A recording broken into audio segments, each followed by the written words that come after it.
Je viens de terminer La mort immortelle de Liu Cixin, le troisième tome de la trilogie Le problème à trois corps. En deux mots, c'est une belle conclusion pour cette fresque, mais ce livre souffre toujours des mêmes problèmes que les deux précédents. Allez, on en cause, c'est parti, et toujours sans spoiler, bien sûr.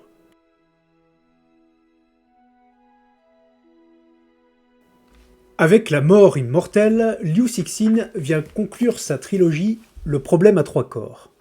Pour rappel, Le problème à trois corps, c'est une trilogie de hard SF, de la fiction futuriste, qui laisse une grande place à la science et à ses potentiels développements. Tout au long de ces trois ouvrages, la science a donc une part belle dans le déroulement des faits, et ce troisième tome ne fait pas exception. Je trouve même qu'il va encore plus loin que les deux précédents dans l'exploitation des concepts scientifiques.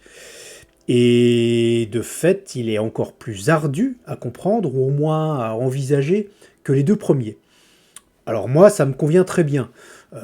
Plus on plonge dans le monde de Liu Cixin, plus on grimpe de niveau dans la complexité, dans sa logique, et ça va se finir en apothéose, contrairement aux résolutions faciles des deux premiers tomes. En tout cas, encore plus que dans le deuxième tome, l'auteur repousse les frontières de la science pour nous offrir une conception de l'univers et de la vie plutôt tangible. Une conception qui se rapproche encore une fois d'autres œuvres, qu'on a déjà pu lire ou voir par ailleurs, mais qui reste toujours pour des gens normaux, c'est-à-dire des gens qui n'ont pas bac plus 15 en astrophysique, une conception logique et envisageable. Il n'y a pas de contradiction évidente, pas de ta gueule c'est magique, tout est expliqué et semble explicable si l'on adhère évidemment au concept développé. Et ce qui fait que c'est plutôt plaisant à découvrir. Alors je vais passer très rapidement sur quelques détails que j'ai déjà relevés dans les deux précédents tomes. Toujours cette difficulté, évidemment par rapport au nom chinois de tous les protagonistes. C'est assez compliqué de retenir ces noms, de savoir à quel personnage ils correspondent à chaque fois. Et là, pour être honnête, j'ai déjà totalement oublié, après quelques jours, le nom du personnage principal. Le style de Liu Cixin est toujours très simple, fonctionnel, sans artifice. Voilà, il n'y a pas de belles envolées lyriques comme on pourrait s'y attendre avec d'autres auteurs.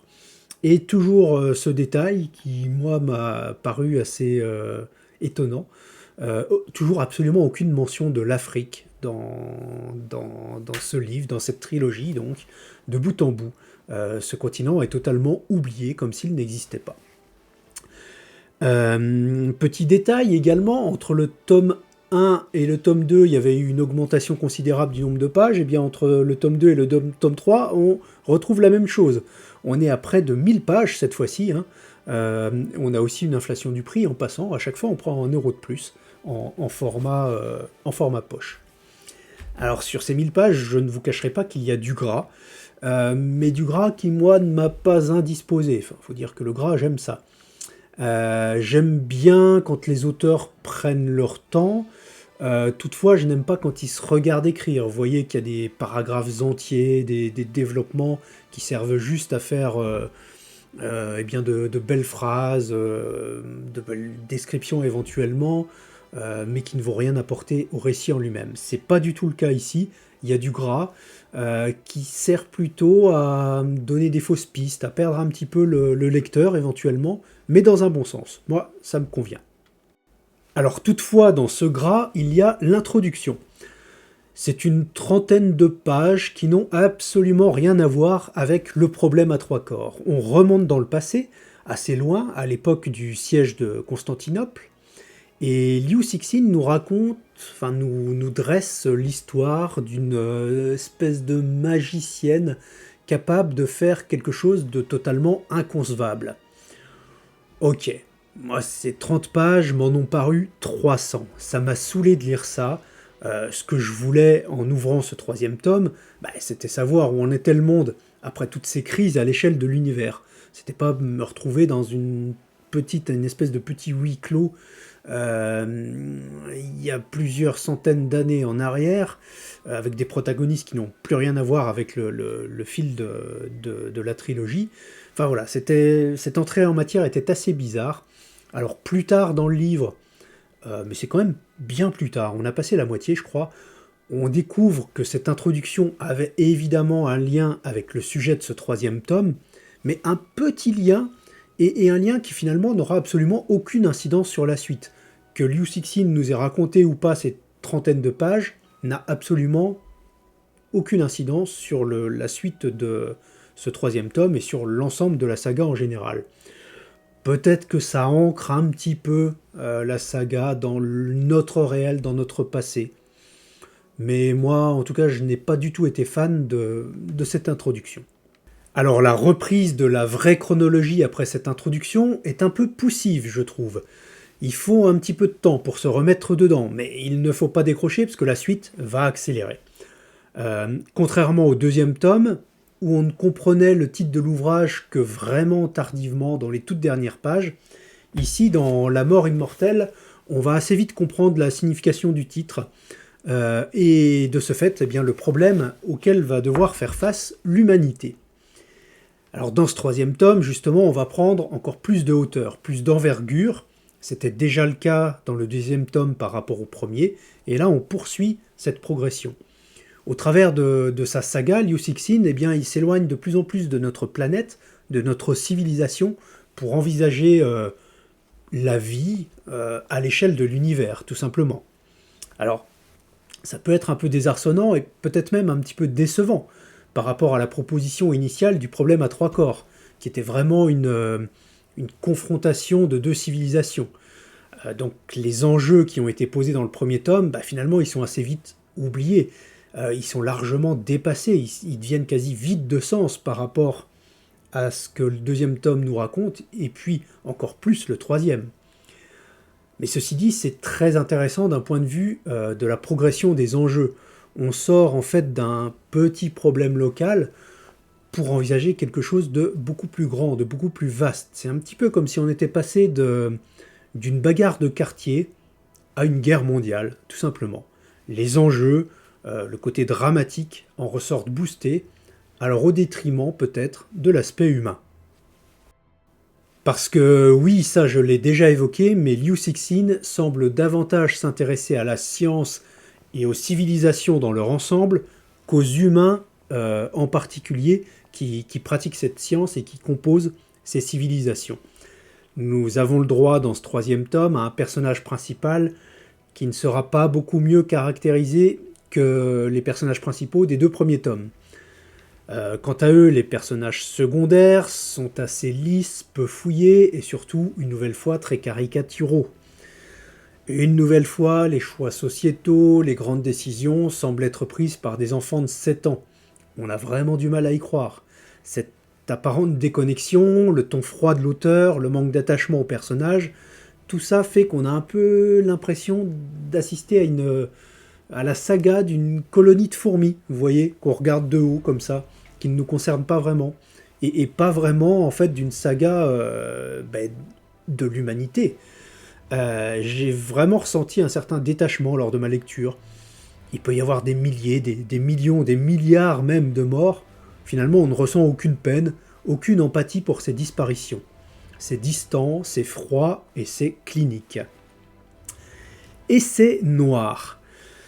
Si déjà le deuxième tome ne transpirait pas de joie et d'espoir, dans le troisième, eh bien, on va enfoncer le clou du cercueil. Liu Cixin ne ménage pas ses lecteurs. Alors moi, ça me convient très bien, je n'aime pas les fins heureuses forcées, ils vécurent heureux et eurent beaucoup d'enfants. D'autant plus que, comme je l'ai déjà dit, cette trilogie se place vraiment dans le genre de la fable, du conte. Donc une fin un petit peu heureuse et miraculeuse, on aurait pu le craindre. Mais non, l'auteur, alors sans non plus verser dans le drame absolu, on n'en est pas loin, mais je ne vais pas spoiler, n'est-ce pas ? Aucune résolution divine ou aucun Deus ex machina ne vient éclairer d'une lumière éclatante les recoins sombres de notre univers. C'est appréciable. Alors du côté des thématiques, là aussi on relève le débat d'un niveau, et les questions ne sont plus simplement liées à l'humanité, à nous, à nos civilisations, mais à l'univers lui-même, à son origine, à la possibilité d'une ou plusieurs entités supérieures, à l'avenir, au sens même du temps d'ailleurs, que veut dire l'avenir, à la vie tout simplement. Tout ce questionnement m'a personnellement comblé, et là enfin j'ai vu poindre quelques originalités que je n'avais jusqu'à présent pas lues ni vues par ailleurs. Encore un point très appréciable. Alors pour conclure, puisqu'il faut conclure au bout d'un moment, je dirais que globalement c'est une belle fresque.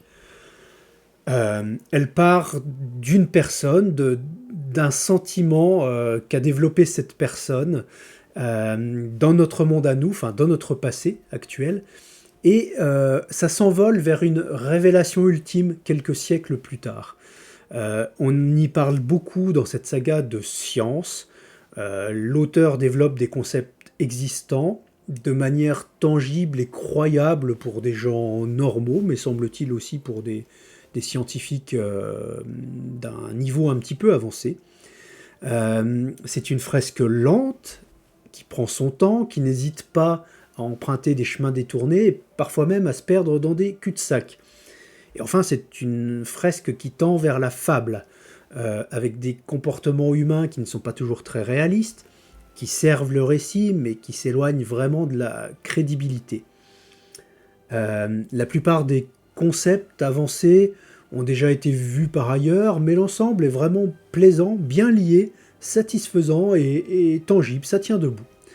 Alors ce n'est pas spécialement beau, il n'y a pas un style marqué, on se tient à distance des personnages, on n'est pas réellement impliqué émotionnellement dans ce qui leur arrive, et ça c'est sans doute ce qui m'attriste le plus dans cette trilogie, parce que, évidemment, on l'a déjà vu des dizaines de fois par ailleurs, une fresque géante et un attachement au personnage ne sont pas incompatibles. Et ça, je pense que ça aurait pu vraiment faire passer cette saga à un autre niveau. Donc, n'hésitez pas à vous lancer dans sa lecture si tous ces problèmes que j'ai évoqués ne vous rebutent pas. L'ensemble est vraiment satisfaisant, sans toutefois atteindre le niveau de chef-d'œuvre dont elle est couramment qualifiée. Bonne lecture!